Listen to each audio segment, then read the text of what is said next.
Medical స్టూడెంట్స్‌కి NEET exam అని ఒకటుంటుంది. ఇప్పుడు ఈ నీట్ ఎగ్జామ్ ఏదైతే ఉందో దీని పేపర్ వచ్చేసి లీక్ అయింది. సో, దీనివల్ల రాసిన ఎగ్జామ్‌నే మళ్ళీ రాయాల్సొస్తుంది. అంటే ఎగ్జామ్ అనేది మళ్ళీ కండక్ట్ చేస్తున్నారు. ఇక్కడ కొన్ని లక్షల మంది ఈ ఎగ్జామ్ అయితే రాస్తారు. ఇక్కడైతే ఎన్‌టిపి నేషనల్ టెస్టింగ్ ఏజెన్సీ వీళ్ళైతే ఈ ఎగ్జామ్‌ని కండక్ట్ చేస్తారు. సో, ఇక్కడైతే వీళ్ళని ఎన్ని బూతులు తిట్టినా కూడా తక్కువే అని చెప్పాలి. ఎందుకంటే కొన్ని లక్షల మంది స్టూడెంట్స్ వాళ్ళ జీవితం అనేది దీనిపైన ఆధారపడి ఉంది. ఇలాంటివి జరిగితే మన ఇండియా ఇంకెప్పుడు బాగుపడుతుంది. డబ్బులకి కక్కుర్తి పడి స్టూడెంట్స్ జీవితాన్ని నాశనం చేస్తున్నారు. అయితే ఈ పేపర్ అనేది ఎక్కడ లీక్ అయింది? అసలు వీళ్ళెందుకు సరిగ్గా కండక్ట్ చేయలేకపోతున్నారు? సో, ఇప్పుడైతే దీని గురించి ఈ వీడియోలో అయితే మాట్లాడుకుందాం. టాపిక్ దగ్గరికి వెళ్ళే ముందు మీరైతే ఒక లైక్ వేసుకోండి. సో, టాపిక్ దగ్గరికి వచ్చేస్తే ఈ నీట్ ఎగ్జామ్ ఏదైతే ఉందో దీన్నైతే మెడికల్ స్టూడెంట్స్ రాస్తారు. 22 లక్షల మంది ఈ ఎగ్జామ్ అయితే రాశారు. మే 3 రోజు ఈ ఎగ్జామ్ అయితే జరిగింది. కానీ పేపర్ లీక్ అయిందని ఎప్పుడు తెలిసిందంటే ఎగ్జామ్ రాసిన కొన్ని రోజులకి తెలిసిందే. ఈ ఎగ్జామ్ పేపర్ లీక్ అయిందని ఎలా తెలిసిందంటే క్వశ్చన్ పేపర్ ఏదైతే ఉంటుందో దాని అయితే వాట్సాప్లో చాలా మంది ఫార్వర్డ్ చేశారు. సో, దీనివల్ల ఈ పేపర్ అనేది లీక్ అయిందని తెలిసిందే. ఇది వచ్చేసి ఎక్కడ స్టార్ట్ అయిందంటే కేరళలో స్టార్ట్ అయింది. ఫస్ట్ వచ్చేసి కేరళలో స్టార్ట్ అయింది. తర్వాత అది రాజస్థాన్ వరకు వెళ్ళింది. ఎక్కడో రాజస్థాన్లో హాస్టల్లోని కొంతమంది స్టూడెంట్స్ మధ్య ఇదైతే లీక్ అయింది. ఇక్కడ చెండాలం ఏంటంటే ఆ పేపర్ని డబ్బుల కోసం 10 మందికి అయితే అమ్మేశారు. అలా ఒక్కొక్కరు వాళ్ళ ఫ్రెండ్స్కి అయితే ఫార్వర్డ్ చేశారు. సో, ఇదైతే ఇండియా మొత్తంలో ఓవరాల్ గా స్ప్రెడ్ అయిపోయింది. ముఖ్యంగా నార్త్ ఇండియాలో ఇంకెక్కువ స్ప్రెడ్ అయింది. సో, ఫైనల్ గా ఇది గవర్నమెంట్ వరకు వెళ్ళింది. సో, ఇదైతే ఇండియా మొత్తం లీక్ అయిపోయింది. సో, అందుకే ఎగ్జామ్ అనేది మళ్ళీ కండక్ట్ చేస్తున్నారు. ఇలా జరగడం ఇదేమి ఫస్ట్ టైం కాదు. ఆల్రెడీ 2024లో జరిగింది. ఇంకా 2021లో కూడా జరిగింది.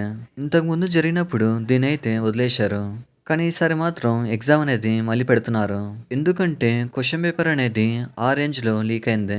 సో, దీనివల్ల ఎంతోమంది స్టూడెంట్స్ కష్టపడినంత నాశనం అయిపోయింది. ఎంతోమంది స్టూడెంట్స్ కష్టపడి ఎగ్జామ్ రాశారు. అలాంటి స్టూడెంట్స్కి ఇలా జరగడం బాధగా ఉంది. కొన్ని లక్షల మంది స్టూడెంట్స్ కష్టపడి ఇన్స్టిట్యూషన్స్లో జాయిన్ అయ్యి ఎగ్జామ్ అయితే రాశారు. సో, వాళ్ళ కష్టానికి ఫలితం అయితే లేకపోయింది. కొన్ని లక్షల మంది హాస్టల్లో ఉంటూ రెంట్కుంటూ ఎగ్జామ్ అయితే రాశారు. సో, ఇప్పుడైతే వాళ్ళకి ఎగ్జామ్ రాయడం కష్టమని చెప్పాలి. ఎందుకంటే మళ్ళీ కోచింగ్ తీసుకొని మళ్ళీ ఎగ్జామ్ రాసి మొత్తం వేరేలా ఉంటుంది. సో, ప్రెసెంట్ అయితే ఈ కేసుని సిబిఐ వాళ్ళకి అప్పచెప్పారు. సిబిఐ వాళ్ళు ఈ కేసుని అయితే డీల్ చేస్తున్నారు.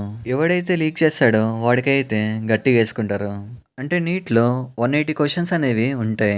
ఈ 180 క్వశ్చన్స్లో 150 క్వశ్చన్లు లీక్ అయ్యాయి. లీక్ చేసిన వాడు చాలా తెలివిగా లీక్ చేశాడు. ఎలా లీక్ చేశాడంటే ఒక 400 క్వశ్చన్స్ ఇచ్చి ఇందులో ఇంపార్టెంట్ క్వశ్చన్స్ ఉన్నాయని చెప్పాడు. ఇలాగా ఈ క్వశ్చన్ అనేది లీక్ అయింది. క్వశ్చన్ పేపర్ లీక్ చేసినోడు ఏం సాధిస్తాడో ఏంటో. అంటే 10 మంది డబ్బుని అన్నంగా తింటే ఆ అన్నం అనేది వాడి నోట్లోకి వెళ్ళదు. ఇంకో 1 మంత్లో అయితే ఈ ఎగ్జామ్ అనేది మళ్ళీ పెడతారు. అయితే మళ్ళీ ఎగ్జామ్ రాసినప్పుడు రిజిస్ట్రేషన్ చేసుకోవాల్సిన పని లేదు. ఫస్ట్ టైం అప్లై చేసిందే సరిపోతుంది. అలాగే రిజిస్ట్రేషన్కి మనీ ఎంత కట్టారో దాన్ని అయితే రిఫండ్ కూడా చేస్తారంట. సో, ఇక్కడైతే నీట్ స్టూడెంట్స్ ఎవరైతే ఉంటారో మీరైతే కామెంట్ చేయండి.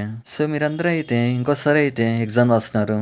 సో, ఎగ్జామ్ ఎవరైతే రాస్తారో వాళ్ళందరికీ ఆల్ ది బెస్ట్. సో, మీరందరూ ఎగ్జామ్ని బాగా రాయాలని కోరుకుంటున్నాను. మీకైతే కేవలం 1 మంత్ మాత్రమే టైం ఉంది. ఈ 1 మంత్లో టైం వేస్ట్ చేయకుండా యూజ్ చేసుకోండి. ఎందుకంటే ఒకవేళ సీట్ రాకపోతే ఇంకో 1 ఇయర్ వరకు ఆగాలి. ఇంకా ఈ ఎన్టీఏ ఏదైతే ఉందో దీన్నైతే నేషనల్ టెస్టింగ్ ఏజెన్సీ అని అనకూడదు. దీన్ని నాన్ ట్రస్టింగ్ ఏజెన్సీ అనాలి. ఇంకో 2-3 మంత్స్ తర్వాత పోస్ట్ గ్రాడ్యుయేషన్ది నీట్ కూడా ఉంది. సో, ఆ పేపర్ అయితే లీక్ అవ్వకూడదని కోరుకుందాం.